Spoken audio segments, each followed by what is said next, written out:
सभी साथियों को छठ पर्व की मंगलमय शुभकामनाएं। छठ पूजा केवल एक व्रत नहीं, बल्कि यह मां छठी मैया और सूर्य देव के प्रति अटूट श्रद्धा, गहन भक्ति और आत्मसंयम का महापर्व है।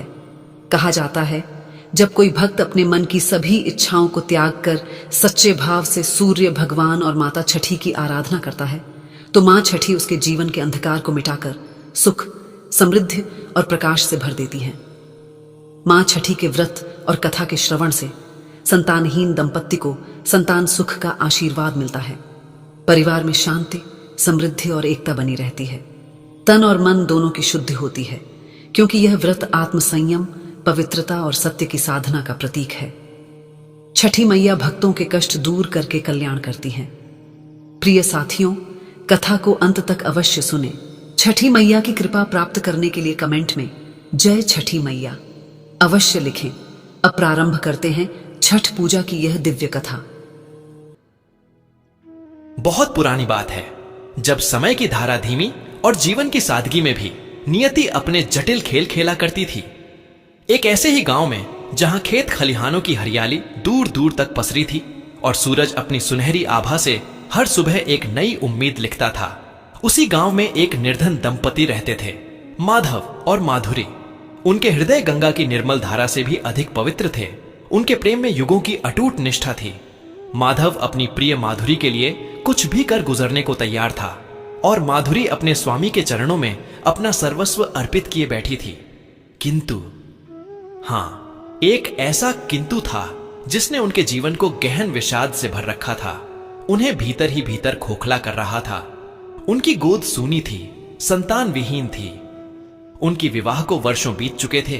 वसंत पर वसंत आए और चले गए। खेतों में फसलें लहलहाईं और कटीं, पर उनके आंगन में किलकारी की ध्वनि कभी नहीं गूंजी। पहले पहल उन्हें लगा शायद अभी समय नहीं आया। फिर प्रतीक्षा ने आशा का रूप लिया, आशा ने बेचैनी का, और बेचैनी ने एक गहरे असहनीय दर्द का। माधुरी का हृदय मातृत्व की तीव्र लालसा में तड़पता रहता था। हर सुबह जब वह अपनी पड़ोसिनों को, अपने बच्चों को दुलारते देखती, तो उसकी आंखों में एक अनकही पीड़ा तैर जाती। वह अपने आंचल में छिपाकर आंसू बहाती, ताकि उसके स्वामी की आंखों में अपनी पीड़ा न उतर जाए। माधव भी कम दुखी नहीं था। वह अपनी प्रिय माधुरी के सूने आंचल को देखकर भीतर ही भीतर टूट जाता था। उसकी मर्दानी आंखों में भी आंसुओं का समुद्र उमड़ता, जिसे वह अपनी पत्नी से छिपाकर रात के अंधेरे में या खेतों में अकेले बहाता। वह अपनी पत्नी को देखता तो उसके मुख पर एक कृत्रिम मुस्कान ले आता, जैसे सब ठीक हो। पर माधुरी भी उसकी आंखों में छिपी व्यथा को पहचान जाती थी। एक दूसरे से दर्द छिपाते छिपाते उनका दर्द और गहरा होता चला गया। स्वामी, माधुरी एक दिन संध्या के समय माधव से बोली, जब वह कामकाज से थका हारा लौटा था। मन बहुत विचलित है। हर घर में हंसी खेल है, बस हमारा घर खामोश है। क्या यह मेरी ही कोई चूक है? क्या मेरे ही कर्म इतने हीन हैं? उसकी आवाज में दर्द का समुद्र था, जो पल भर में उमड़ने को तैयार था। माधव ने उसके हाथ अपने हाथों में ले लिए, जो वर्षों की मेहनत से खुरदुरे हो चुके थे। नहीं प्रिय माधुरी, ऐसी बातें क्यों करती हो? यह हमारी नियति है। नियति ने ऐसा खेल खेला है जिससे बचना किसी मनुष्य के लिए असंभव है। तुम दोष मत दो स्वयं को। हम दोनों एक ही राह के पथिक हैं, एक ही नाव के सवार। सुख दुख में हम साथ हैं। उसकी वाणी पर तो नियंत्रण था, पर उसकी आंखों में छलकते आंसुओं को माधुरी देख चुकी थी। वह चुपचाप उसके कंधे पर सिर रखकर जैसे और टूट गई। गांव समाज में उनकी स्थिति दिन ब दिन दयनीय होती जा रही थी। पहले लोग सहानुभूति दिखाते, फिर सलाहें देने लगे, और फिर धीरे धीरे उनकी सूनी गोद को लेकर कानाफूसी होने लगी। अभागिन है, इसका ही कोई दोष होगा। स्त्रियां एक दूसरे से फुसफुसाती।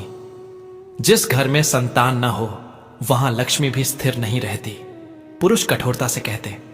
माधुरी को जब कोई पूछता, कोई खुशखबरी है क्या, तो उसके हृदय पर जैसे किसी ने गर्म सलाखें दाग दी हों। वह बस एक सूखी मुस्कान देकर सिर झुका लेती। पड़ोस की शादी ब्याह में बच्चे के जन्म से जुड़े संस्कारों में उसे दूर रखा जाने लगा। यह अभागिन है, इसके आने से अशुभ हो जाएगा, लोग कहते। कभी किसी बच्चे को प्यार से छूने जाती तो उसकी मां झट से अपने बच्चे को खींच लेती जैसे माधुरी की छाया भी उस पर न पड़ जाए।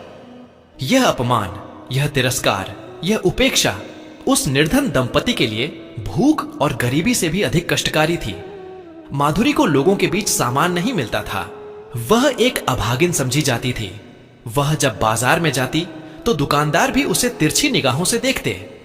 उसके हृदय में अपार कष्ट था जिसे वह दूसरे को बयां भी नहीं कर सकती थी।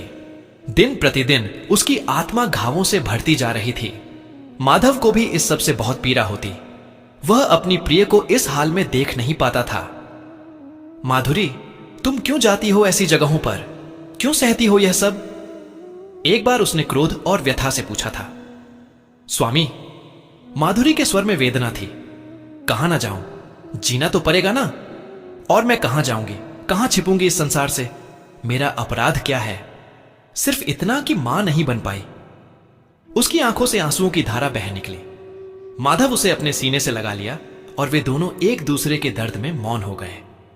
संतान की चाह में वे वर्षों तक तड़पते रहे। उन्होंने कौन सा वैद्य नहीं दिखाया, कौन सा ओझा, तांत्रिक, पुजारी नहीं पूजे। हरिद्वार गए, हर मंदिर गए, कभी दूर पहाड़ों पर बसे किसी सिद्ध बाबा के डेरे तक पैदल चलकर गए, तो कभी घने जंगलों में छिपे किसी साधु की कुटिया तक पहुंचने का प्रयास किया। हर बार एक नई आशा जगती, सैकड़ों उपाय किए जाते, महंगे महंगे अनुष्ठान करवाए जाते, और हर बार वह आशा एक कड़वी निराशा में बदल जाती। उनकी छोटी सी जमा पूंजी इन उपचारों में स्वाहा हो चुकी थी। उनका शरीर तपस्या और प्रतीक्षा से थक चुका था, पर आत्मा की प्यास बुझने का नाम नहीं लेती थी। अरे, तुम लोगों की किस्मत में ही बच्चा नहीं है। एक बार गांव के एक ओंझा ने, जिसने उनसे बहुत धन ऐंठा था, कठोरता से कहा था, व्यर्थ ही धन और समय बर्बाद कर रहे हो। जाओ, अपनी किस्मत को कोसते रहो। यह बात उनके हृदय में तीर की तरह चुभ गई थी। माधुरी तो कई दिनों तक भोजन नहीं कर पाई। स्वामी, क्या सच में हम इतने अभागे हैं? उसने कांपते हुए हाथों से माधव का हाथ थामा। माधव ने उसे ढांढस बंधाया।